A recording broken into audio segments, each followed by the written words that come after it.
Hello everybody, my name is Ouija Wee, and I will be doing a tutorial on the Nintendo game Mike Tyson's Punch-Out! This tutorial is meant for anyone, including beginners who may be interested in speedrunning it, and also for more advanced players who want info on how to learn some of the newer techniques. Now, even though this game already has a set of tutorials made by Sinister One, and many of the strats he came up with will be used in this series of videos, there have been many either minor tweaks or moderate upgrades to the older strats, so I thought it was time to come up with a new set of tutorials that covered these strats. Now, some fights will have only one basic strategy, while others may have more options available for you to learn and to try, such as Glass Joe and Von Kaiser, the first two fights of the game. Each fight will have its own little mini tutorial that, if necessary, will cover beginner, intermediate, advanced, and even alternate strats so that you can find what best works for you. This tutorial focuses on the strategies used in single segment speedrunning of this game. But what is single segment? I get that question a lot. What does it mean? When Mike Tyson's Punch-Out! Was first tracked in speedrunning circles, this game was divided into segments such as minor circuit, major circuit, and also into individual levels, such as achieving the fastest time on Mike Tyson. Single segment refers to beating the game in one segment or run, but we don't call it a timed run, where you might see somebody using a timer in a speedrun, because this game is measured on its in-game time. So after each fight you win, the game presents you with the in-game time for that win. The Punch-Out! Community also does track real-time attack runs, or RTA, where you do use a timer, like a speedrun, for the sake of tracking them. However, they're not currently the popular way to speedrun this game. We mainly use RTA runs with a timer during races, when you're trying to beat the game faster than somebody else. Now, the first fight I'll be teaching is Glass Joe.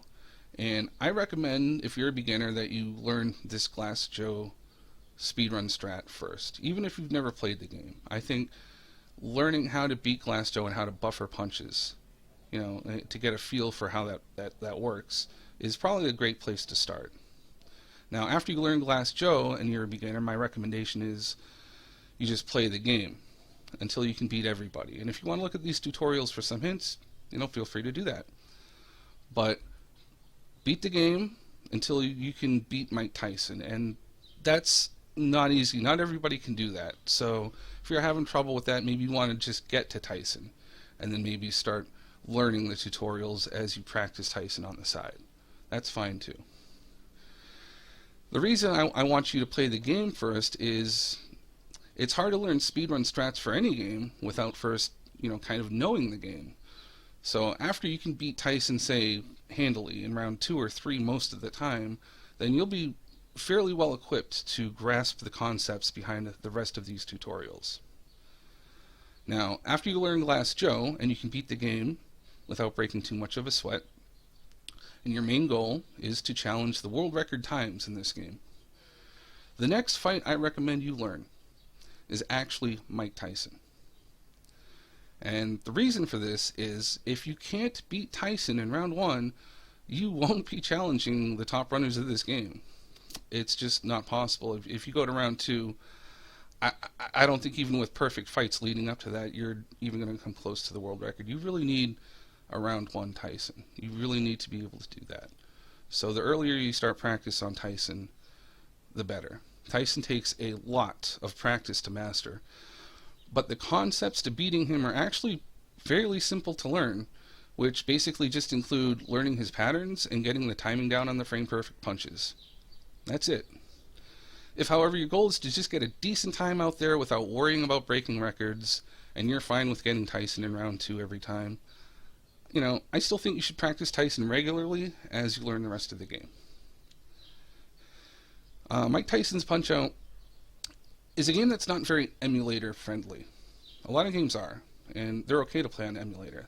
This game has some serious lag to it, and even though people do run this game on emulator, it's a game where precision and timing matter most, so it's highly recommended that if you choose to speedrun this game seriously, that you use a console and an NTSC cart. Now, what's an NTSC cart? An NTSC cart is the European version or the American version of this game. Not the Australian version. The Australian version is PAL. The PAL version runs at a different speed, and it gives you different times, and is therefore ineligible for speedrun submissions. So you're going to need an NTSC cart in a console. I also recommend that you get a CRT TV, which is going to help reduce the lag greatly compared to an HD TV, and make your speedrunning experience a less stressful one. Because you'll be running this on a console, you'll also need to invest in a capture card if you don't already have one. And the recommended way to record your runs is either through a program called Amarec TV, which is AMAREC TV, or by recording your runs on a DVD player at the top speed, which is SP. Now, I know that may be a lot of items to collect, and ultimately it's up to you what you want to do. These are just my recommendations for those who are interested in challenging records. Now, as you progress through this tutorial, I recommend you focus on learning one fight at a time while practicing the ones you already know. If you have any questions about any of the content in my tutorials, I encourage you to contact me on Twitch through either a whisper or a personal message, and I'll be glad to help you out. I hope these tutorials help encourage more people to participate in speedrunning this game.